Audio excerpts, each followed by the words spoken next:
ሰላም ጤና ይስጥልኝ። ወቅታዊ እውነተኛና ፈጣን መረጃዎችን ወደ እናንተ የሚያደርሰው የፈጠነ ሚዲያ ነው። ዛሬ በሀገራዊና በዓለም አቀፋዊ ጉዳዮች ላይ ያተኮሩ ታላላቅ ዜናዎችንና የትንታኔ ፕሮግራሞችን ይዘናችሁ ቀርበናል። አብራችሁን ቆዩ።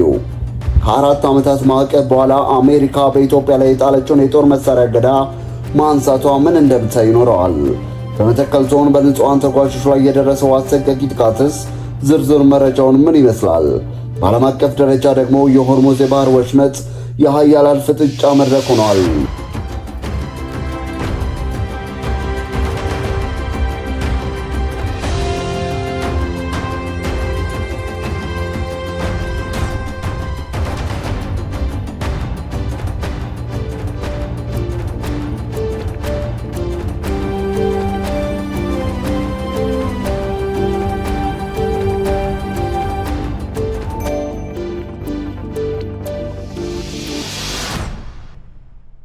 ሆርሙዝ የባህር ወሽመጥና የዓለም ኃያላን ፍጥጫ። በባህሬንና በዩናይትድ ስቴትስ የቀረበው ይህ ረቂቅ የውሳኔ ሐሳብ በተባበሩት መንግስታት ድርጅት ታሪክ ውስጥ ከፍተኛ ቁጥር ያለው አጋርነት ካገኙ ሰነዶች አንዱ ሆኗል። ከአጠቃላዩ የድርጅቱ 193 አባል ሀገራት መካከል ከ2/3 በላይ የሚሆኑት ወይም 112 ሀገራት ድጋፋቸውን በፊርማቸው አረጋግጠዋል። እንደ አልጀዚራና ዲፕሎማቲክ ምንጮች ዘገባ ከሆነ ይህ ዝርዝር የባህረ ሰላጤው ሀገራትን ማለትም ሳዑዲ አረቢያን፣ ኳታርና ኩዌትን ጨምሮ እንደ ህንድ፣ ጃፓን፣ ደቡብ ኮሪያ ያሉ የኤዥያ ግዙፍ የኢኮኖሚ ሀገራትን እንዲሁም የአውሮፓ ህብረት አባላትን ያካተተ ነው። ይህም ጉዳዩ የጥቂት ሀገራትን ሳይሆን የዓለም አቀፉ ማህበረሰብ ስጋት መሆኑን ያሳያል።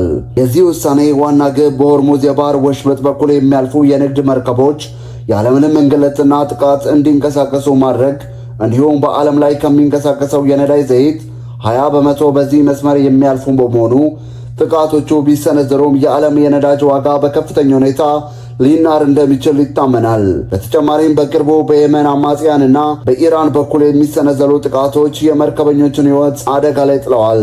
ባህሬን ይህን ረቂቅ ለሁለተኛ ጊዜ ስታቀርብ የመጀመሪያው ሙከራ ባለፈው ወር በሩሲያና በቻይና የቪቶ ድምፅ ውድቅ ተደርጎ ነበር። አሁንም ቢሆን የ112 ሀገራት ድጋፍ መኖሩ ለጸጥታው ምክር ቤት ትልቅ የሞራል ጫና ቢሆንም የሩሲያና የቻይና አቋም ግን አሁንም ወሳኝ ነው። ዋሽንግተን ኢራን የኒውክሌር መርሃ ግብሯን እንድታቆምና በባህር መስመሩ ላይ የጣለችውን ገደብ እንድታነሳ ትፈልጋለች። በሌላ በኩል ቴህራን ለደረሰብኝ የጦርነት ጉዳት ካሳ ይከፈለኝ፣ የአሜሪካ ባህር ኃይል በወደቦች ላይ የጣለውን ማዕቀብ ይነሳ የሚሉ ጠንካራ ጥያቄዎችን እያቀረበች ትገኛለች። ይህ ውሳኔ በተባበሩት መንግስታት መጽደቁ ብቻውን መፍትሄ አይሆንም። ኢራን የባህር ወሽመጡን የመዝጋት አቅም እንዳላት በተደጋጋሚ ስታስጠነቅቅ ቆይታለች። የዓለም ሀገራት ድጋፍ ግን ኢራንን በዲፕሎማሲው መስክ ይበልጥ እንድትገለል ሊያደርጋት ይችላል። ሩሲያና ቻይና የቪቶ ስልጣናቸውን ተጠቅመው ውሳኔውን ዳግም ካገዱት የቀጠናው ውጥረት ወደ ወታደራዊ ግጭት ሊያመራ የሚችልበት እድል ሰፊ ነው። በዓለም አቀፍ ደረጃ ያለው የሆርሙዝ ወሽመጥ ፍጥጫ አሜሪካንና ኢራንን ዳግም ፊት ለፊት እያፋጠጠ ባለበት በዚህ ወቅት፣ በሌላ በኩል ዋሽንግተን ከኢትዮጵያ ጋር የነበራትን የሻከረ ግንኙነት ወደ ሰላም የምትመልስበትን አዲስ ውሳኔ አሳውቃለች። ላለፉት 4 ዓመታት በኢትዮጵያ የመከላከያ አቅም ላይ ጥላ የነበረውን የጦር መሳሪያ ማዕቀብ አሁን ላይ ተነስቷል። አሜሪካ በኢትዮጵያ ላይ የጣለችውን የጦር መሳሪያ ማዕቀብ አነሳች። የአሜሪካ የውጭ ጉዳይ ሚኒስቴር የሀገር መከላከያ ንግድ ቁጥጥር ዳይሬክቶሬት እንደገለጹት ኢትዮጵያ ከዚህ ቀደም በዓለም አቀፍ የጦር መሳሪያ ዝውውር ደንብ አንቀጽ 126 ንዑስ አንቀጽ 1 ስር ተመድባ የነበረችበትን የክልከላ ፖሊሲ ተነስቷል። በዚህ መሰረት ኢትዮጵያ ከዚህ ቀደም ከዝርዝሩ እንድትሰረዝ የተወሰነ ሲሆን በአሁኑ ወቅት ከኢትዮጵያ ጋር የተያያዙ የጦር መሳሪያ ፈቃድ ማመልከቻዎች በአሜሪካ መንግስት በየተራ መገምገም መጀመራቸው ተረጋግጧል። ይህም ማለት ኢትዮጵያ ከአሜሪካም ሆነ አሜሪካ ሰራሽ የጦር መሳሪያ ቴክኖሎጂዎችን ከሚጠቀሙ ሀገራት ዘመናዊ ትጥቆችን ለመግዛት የነበረባትን እንቅፋት ተወግዶላታል ማለት ነው። ይህ የአሜሪካ ደንብ እጅግ ጥብቅ የሚባል ሲሆን በማዕቀቡ ስር ያሉ ሀገራት ለሰራዊት፣ ለፖሊስና ለደህንነት ተቋማት የሚሆኑ የጦር መሳሪያዎችን መግዛት አይችሉም። እንዲሁም የመከላከያ አገልግሎቶችንም ሆነ የቴክኒክ ድጋፎችን ማግኘት አይችሉም። በተጨማሪም ወደ ውጭ ሀገር የሚላኩ ወታደራዊ ቁሳቁሶችን ማስተላለፍ አይፈቀድላቸውም። ኢትዮጵያ የመከላከያ አቅሟን ለመገንባት የሚያስችላትን የዲፕሎማሲ ድል ብታገኝም በሀገር ውስጥ ግን የዜጎች ደህንነት አሁንም አሳሳቢ ሆኖ ቀጥሏል። በተለይም በቤኒሻንጉል ጉሙዝ ክልል በመተከል ዞን ንጹሃን በታጣቂዎች አሰቃቂ ግድያ ተፈጽሞባቸዋል። አገሪቱ ከውጭ ማዕቀብ ስትላቀቅ በሀገር ውስጥ ያለው የጸጥታ ቀውስ መፍታት ግን ትልቁ የቤት ሥራ ሆኖ ቀጥሏል። አሰቃቂው የመተከል ጥቃት ዝርዝር እንደሚከተለው።